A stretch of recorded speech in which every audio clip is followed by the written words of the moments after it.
Welcome to the Deep Dive, where we plunge into the fascinating stories behind the biggest names and most impactful ideas shaping our world. Great to be here. Today, we're delving into a question that really cuts right to the heart of artistic creation, I think, and the human experience, too. Which is?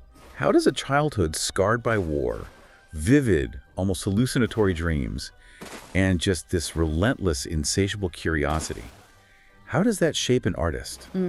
An artist who not only defines but constantly redefines something like pop art across, well, multiple mediums for over 6 decades. It's a really profound question. And for the artist we're exploring today, Keiichi Tanaami, who sadly passed away just this August 2024 at 88.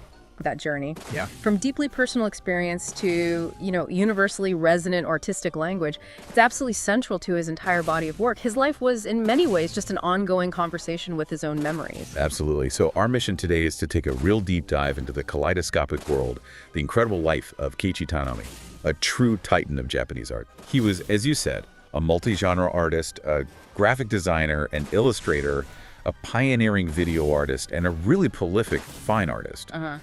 And his personal history, his incredibly innovative spirit, they profoundly influenced not just Japanese art, but the global contemporary art scene too. And for this deep dive, our main source is a pretty comprehensive Wikipedia entry. It gives a really rich tapestry of his life and career. Right. It's an excellent foundation, a launch pad, really, for understanding the remarkable breadth and depth of his contributions. Let's just explore the intricacies of his artistic philosophy. Yeah, it lays it all out quite well. That's right. So by the end of this, you're going to gain, hopefully, a powerful shortcut to understanding an artist who just absorbed, critiqued, and transformed pretty much every major cultural movement from post-war Japan right up to the present day. A huge span of time and influence. Exactly. You'll walk away well-informed with surprising facts and maybe, just maybe, more than a few aha moments about that incredible, often unsettling intersection of personal experience and artistic expression. Sounds good. Where do we begin? Let's start at the beginning. Keiichi Tanaami was born July 21st, 1936, in Tokyo. Eldest son of a textile wholesaler. Okay, standard enough start. But from his earliest professional forays in the 1960s, he quickly established himself as this incredibly active, multi-genre artist, just fluidly moving between graphic design, illustration, video art, fine art. That multi-hyphenate thing wasn't just a choice, was it? It became like a defining characteristic. Totally. And he stayed prolific right up until his recent passing, August 9, 2024, 88 years old. It's quite remarkable how early he began that multi-genre career. It really set the stage for this boundless approach he had, constantly defying categorization. Yeah. But to truly understand the roots of Tanaami's unique visual language and the profound, often surreal nature of his art, Yeah. you really have to go back. Back to his earliest, most traumatic experiences. Exactly. And that, of course, brings us to the Great Tokyo Air Raid of 1945. Tanaami was just 9 years old, a child, when this catastrophic event occurred, and it left an indelible, almost mythic mark on his psyche. It's hard to even imagine, isn't it? Witnessing your city consumed by fire night after night at that age, so formative. Incredibly formative. And what's truly fascinating here, looking at his work, is that it isn't just about depicting these historical events. It's about processing memory itself. Oh, so? Well, especially the inherent ambiguity, between what we genuinely experienced and what our minds, particularly a child's mind under extreme stress, might have dreamed or hallucinated. Right, the lines blur. Totally. Tanaami himself reflected on this period. He said, dream and reality are all mixed up in my memories, recorded permanently in this ambiguous way. Wow. Ambiguous way. That's powerful. It really is. And this ambiguity, this blurring of lines, it became foundational to his art. Which makes you wonder, right? How do these deeply personal, traumatic memories transform into a universal artistic language? Something that resonates beyond just his own experience. That's the core question, isn't it? Because the images seared into his mind from that night, they weren't just background details. They became major recurring motifs throughout his entire artistic life. Like what specifically? He described roaring American bombers, their formidable silhouettes against the night sky, searchlights frantically scanning for them. Okay, classic war imagery. Yeah, but then firebombs falling like fiery rain, turning the city into this sea of flames, masses of people fleeing in terror. Standard, maybe, but terrifying for a kid. Absolutely. But then he recounts this incredibly surreal, almost Lynchian image. His father's deformed goldfish, swimming erratically in his tank, and the flashes from the bombs reflecting in the water, turning the mundane into the horrific, the surreal. Wow. The goldfish. Okay, that's specific. Precisely. Precisely. Those specific haunting images weren't just memories, they were the very seeds of his visual vocabulary that deformed goldfish, for instance. It's like a symbol of innocence corrupted by chaos, right? It appears countless times in his later works, often personified, mutated, carrying that subconscious weight of childhood trauma, fragmented memory. And the pine tree, I know that comes up later too. That also has roots here. Witnessing a friend seeking shelter under a tree during the bombing, a moment of like fleeting, fragile refuge amidst total destruction. So these symbols weren't just chosen, they were imprinted. Exactly. Filtered into his subconscious and manifested later as these recurring, powerful symbols. It's a powerful testament to how that early trauma worked its way out. It's incredible to think how formative these intensely visceral childhood experiences must have been, especially for someone who would later delve so deeply into surrealism and dreamscapes. It wasn't just an artistic choice for him, was it? It feels like it was a reflection of his own internal landscape. He actually said, "I was rushed away from my childhood, a time that should be filled with eating and playing, by the enigmatic monstrosity of war. My dreams were a vortex of fear and anxiety, anger and resignation." Wow. A vortex. That deep internal well of experience, that subconscious repository, that was the direct source for decades of his most impactful art. A perfect example, then, of how an artist's personal history doesn't just inform their work, it becomes the work itself. Right. Not as literal depictions, but as powerful metaphors. His art isn't just about the air raid. It is, in a profound sense, the experience of the air raid, filtered through memory. In that ambiguous way he talked about? Exactly. That's what gives his surrealism its unique, unsettling power. It's not just fantasy. It feels like a deeply felt psychological reality. Okay, so with this incredibly intense backdrop, how did he actually start channeling this? How did he begin his artistic journey? Well, he took to drawing from a really young age, just a natural inclination. As a junior high student, his ambition was clear. He wanted to be a cartoonist. He even spent significant time at the studio of Kazushi Hara, a leading post-war cartoonist, just absorbing everything. Okay, so aiming for manga initially. Yeah, but then a pivotal and tragic shift occurred. Hara died suddenly. And that redirected Tanaami's path. Instead of the traditional cartoonist route, he turned his focus to graphic novels, which was a pioneering field within manga back then, exploring more complex, mature narratives. So even early on, that flexibility, that shift in medium. Exactly. Even forced by circumstance, it hints at his later multi-genre fluidity, his willingness to innovate. From there, he pursued formal art education. And he landed at Musashino Art University, prestigious place. That laid the groundwork for his professional career. And his talent was clearly undeniable even then. How so? Because in 1958, while still just a second-year student, he received the Special Selection Award from this authoritative illustration and design group. Wow, as a student? Yeah. Incredibly significant early recognition marked him as a talent to watch before he even graduated. It really does speak to a talent that was already mature, distinctive, standing out. And that immediate recognition probably explains why after graduating, he briefly took a job with an ad agency. But didn't stick around long. Nope. Quickly. The source says, before 1 year was up due to the numerous private commissions he was receiving. So he was already in demand. An independent force. Yeah. A creative entrepreneur right from the start. Didn't need the agency structure. Pretty much charting his own course already, before the 60s even properly kicked into high gear.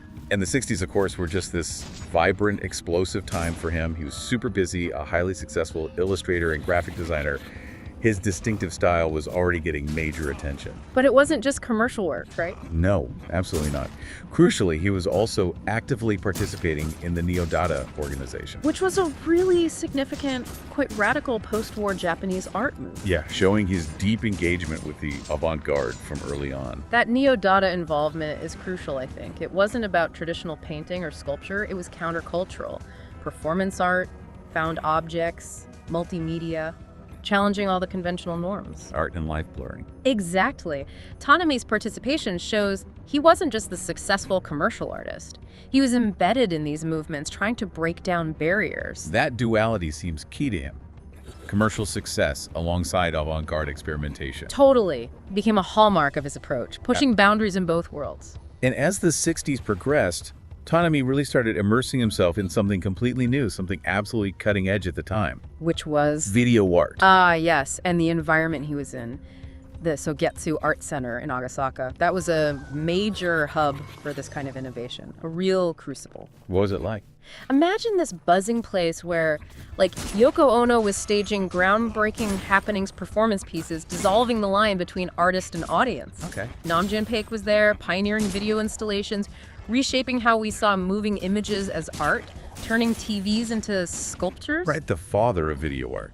And experimental American films were constantly pushing boundaries. It was this vibrant, anything-goes environment. And that directly fueled Tanaami's dive into animation and video, exposed him to global avant-garde creativity. Sounds absolutely electric. Uh-huh. Just the place for someone like him. Definitely. And it was there, after hearing about the Sogetsu Animation Festival in 1965, that Tanaami got this incredibly strong desire to create animation himself. And he jumped right in. Wasted no time, collaborated with Yuji Kori's experimental animation studio, created marionettes in masks, an 8-minute 35mm film that same year, 1965. So not just a side project, a serious foray into a new medium. Exactly, and he kept pioneering in animation.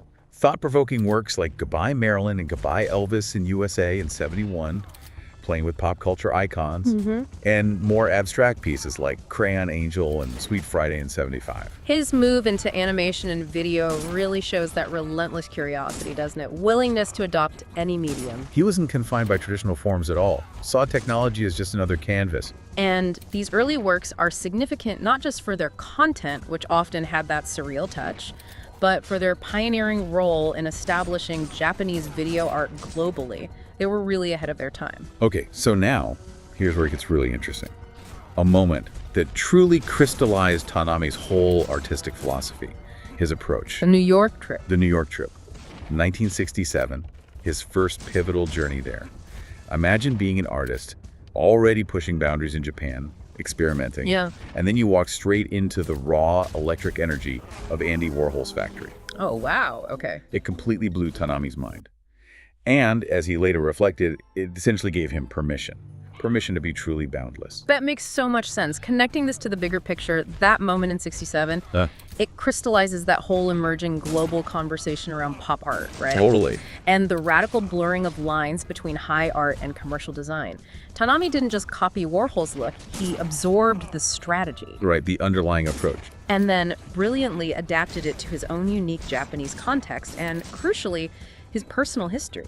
He came face to face with Warhol's works amidst what Tanaami vividly called the whirlwind of prospering American consumerism. Yeah, bursting with mass production, ads everywhere. And he was utterly struck by the new possibilities of art within the world of design. It wasn't just admiring the paintings, it was this profound realization about art's nature, its production, its reach, its connection to commerce and pop culture. He really articulated that impact clearly too. He said something like, Warhol was in the process of shifting from commercial illustrator to artist, and I both witnessed and experienced firsthand his tactics, his method of incision into the art world. You saw the mechanics of it. Exactly. He recognized Warhol's strategies were identical to the strategies employed by advertising agencies, using contemporary icons, replicating images, integrating media like films, newspapers, even rock bands. A whole artistic enterprise. But what truly struck Tanaami was Warhol's absolute commitment to the commercial side. He understood Warhol's sole existence was selling his works to the art market. Which must have been a shock initially, but ultimately liberating. Totally liberating. It led Tanaami to embrace Warhol as the perfect role model, a moment of clarity. He decided, quote, not to limit myself to one medium, to find art or design only, but instead to explore many different methods. That decision right there, born from that encounter, it fundamentally set the stage for everything that followed. His multifaceted, genre-defying career. He realized the concept of artist could be as broad and fluid as the media he used. It wasn't just the visual style, it was the entire approach. The entrepreneurial spirit, the boundary crossing, the strategic engagement with culture and commerce. That permission, as you called it, allowed him to truly unleash his diverse talents without feeling constrained by traditional categories. High art, commercial art, irrelevant divides. The whole cultural landscape was his canvas. And unleash he did, at the absolute peak of psychedelic culture and pop art, late 60s. Tanaami's kitschy, colorful illustrations and design work received high acclaim, both in Japan and abroad. Not just commercial hits, though. They were vibrant, often surreal artistic statements that helped define that whole era. Bold colors, distorted figures, intricate patterns. Playful yet provocative. Yeah, blurring those lines constantly. And that prize-winning piece from the '68 anti-war poster contest for Avant-Garde magazine. No more war. Right. That stands out. It wasn't just decorative, it was direct social and political commentary, using his signature psychedelic pop-infused style to convey the horror of conflict, channeling his own childhood experiences into this universal message. A potent fusion of personal history and political statement. Definitely. And his influence wasn't just in galleries or political posters. He designed iconic album covers for huge Western bands like the Monkees, Jefferson Airplane, instantly recognizable symbols of the era. Wow, really? That's significant reach. Totally. Those works, among others, left a major footprint on introducing and popularizing psychedelic and pop art in Japan. He was a key figure in translating and disseminating these new visual languages there, bridging cultures. His unique ability to just seamlessly move between commercial design, fine art, social commentary, all while adopting and adapting the aesthetic of the time.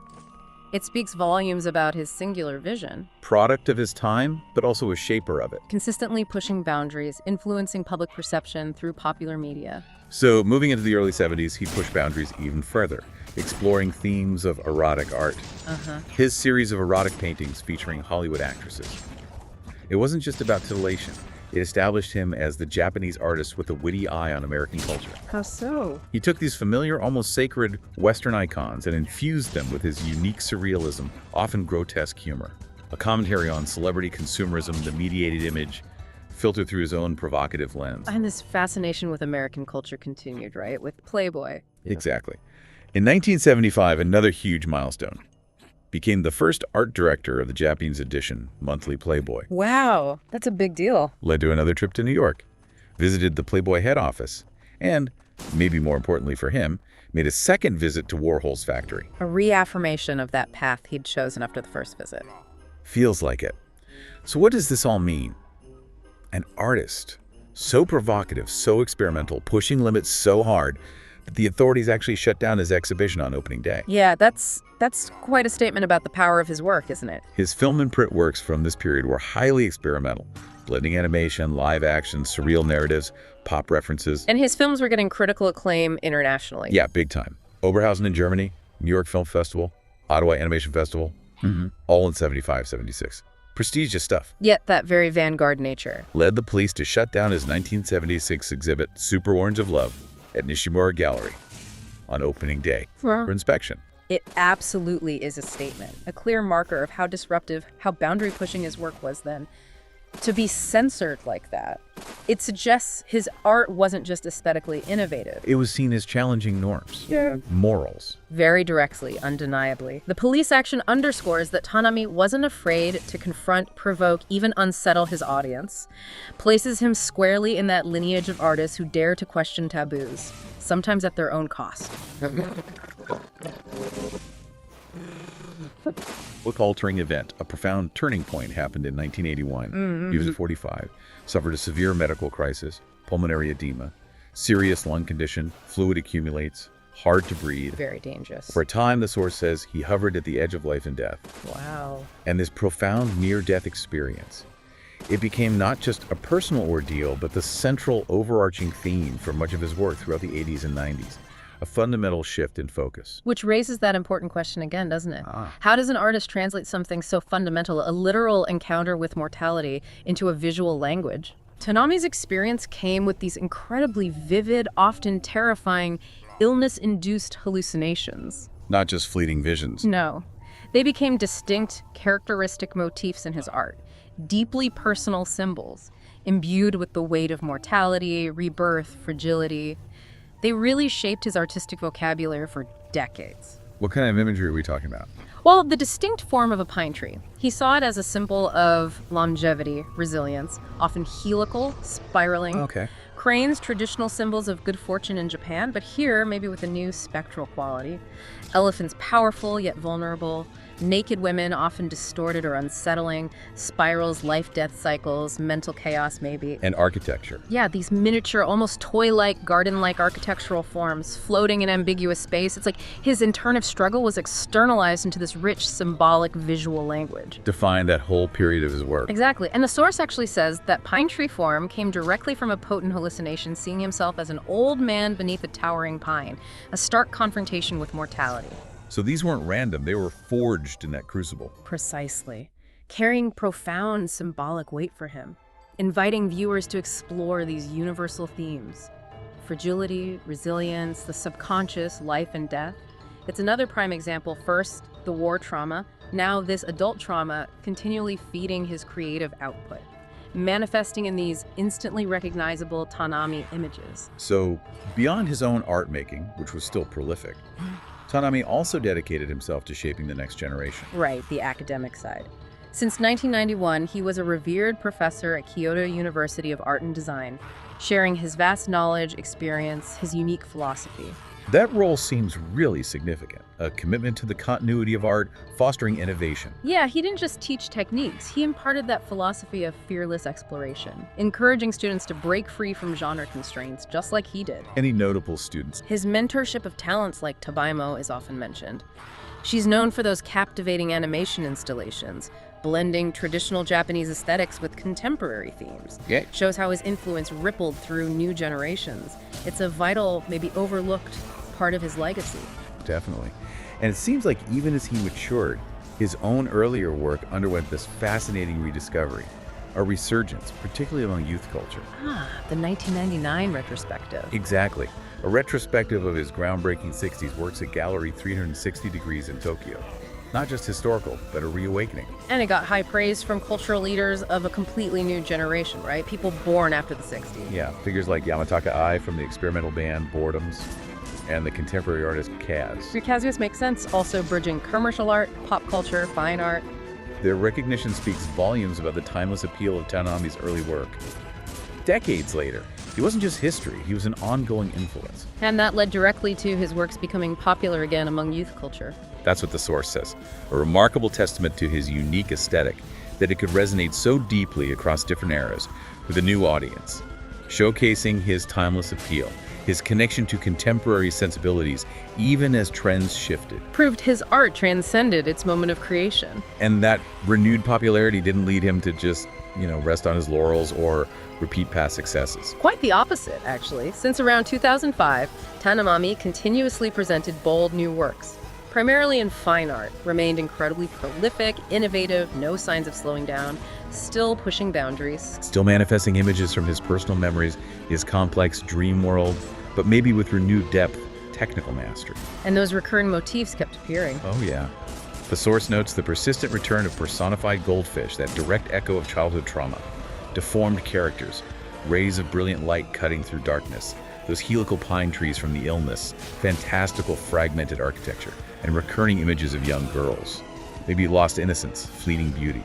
That consistency in themes, while constantly evolving his style and mediums, that's a hallmark of great artists, isn't it? Not just repeating, but re-exploring, reinterpreting those personal symbols through new lenses, enriching their meaning. And using diverse mediums still. Absolutely. Monumental paintings, often with intricate collage, unique sculptures, experimental films continuing his video art legacy, even functional art like furniture. Again, that boundless, integrated approach, no boundaries between forms. And his continued global relevance, his prolific output, it's incredibly evident in his recent exhibitions, right up to the end. He really remained a powerhouse. Just a few examples. Day Tripper in Geneva, 2007. Spiral in Berlin, 2008. His piece, The Last Supper, from 2015. That's now in the Collection Solo permanent exhibition in Madrid. Major private collections acquiring his work. Then there was Protection, no longer assured in 2023, also at Collection Solo, featuring works from the Catalog of Eccentricity series. Still playful, still profound. In Manhattan Universe, in 2022 at Venus over Manhattan in New York. Huge show. Debuted his latest monumental paintings, some of his largest canvases, plus pieces from his Pleasure Picasso series. A Tanaami take on Picasso. Interesting. Yeah, and his video work Red Shadow. These shows really established he was active at the highest levels, globally experimenting, creating, right up until the very end. Which brings us to that final chapter. Yeah, the final chapter is a remarkable life. It's incredibly poignant, almost a poetic final act. What happened? In late June 2024, Tanaami was diagnosed with myelodysplastic syndrome, a complex blood disorder. Serious diagnosis. Very. But despite that, he remained remarkably hopeful about recovery. Characteristic optimism. And this was while he was actively, meticulously preparing for what would be the crowning retrospective of his life's work. Ah, the big one at the National Art Center in Tokyo. Exactly. Keiichi Tanaami. Adventures in Memory. Prestigious venue. A sprawling, comprehensive look back at 6 decades of art, bringing together pieces from every phase. It opened August 8th. It's truly moving, isn't it? Working on such a significant retrospective, the culmination of his journey while battling a life-threatening illness, a race against time, a final artistic push. Intensely so, but tragically. In late July, just weeks before the opening, Tanaami suffered a subarachnoid hemorrhage, a life-threatening brain bleed. Oh, no. He couldn't recover. He passed away on August 9, 2024, age 88. Just one day after his final major show, that huge retrospective opened to the public. What an incredible, bittersweet coda. His final artistic statement unveiled literally as he departed. A truly profound farewell. It's like this final legacy was solidified, unveiled, just as he transitioned. Yeah. A powerful, almost symbolic moment connecting his life, his art, his passing. He left us with a final immense gift. And that brings us towards the end of our deep dive into the extraordinary life and work of Keiichi Tanaami. We've traced this incredible journey. From that child profoundly shaped by war. To a fearless artistic innovator, seamlessly blending graphic design, pop art, video, fine art, consistently pushing boundaries, influencing generations. And we've seen how his art was this continuous dynamic dialogue between his deeply personal memories, his vivid dreams, and the ever-evolving cultural landscape around him. All rendered in that signature style, vibrant, complex, often unsettlingly surreal. Creating a body of work that's truly unique, instantly recognizable, and just profoundly resonant. Absolutely. So thinking about Tanaami's entire career, it makes you wonder, how do our deepest, earliest memories, especially the traumatic ones, keep shaping our creative output, our worldview, throughout our entire lives? And how can an artist like Tanaami transcend that personal experience to create universally resonant art? Blending the beautiful and the unsettling in such a captivating way, making us reflect not just on his past, but on memory itself. It's a powerful testament to the transformative, almost alchemical power of art. It really is. And it leaves you with this profound appreciation for artists who dare to delve into their inner worlds, their dreams, their traumas, and then share those often complex, ambiguous landscapes with us, inviting us to find our own reflections within their deeply personal narrative. Absolutely. So we highly encourage you, listening now, to explore Keiichi Tanaami's extensive body of work. Look up images of his kitschy, colorful illustrations from the 60s. Yeah, the early stuff is amazing. His haunting life and death paintings that came out of his illness, or even seek out clips of his experimental films and animations, just to truly appreciate the breadth and depth of his incredible legacy. You really won't be disappointed. There's so much there. A universe of images. Thank you for joining us on this deep dive into the world of Keiichi Tanaami. We'll see you next time.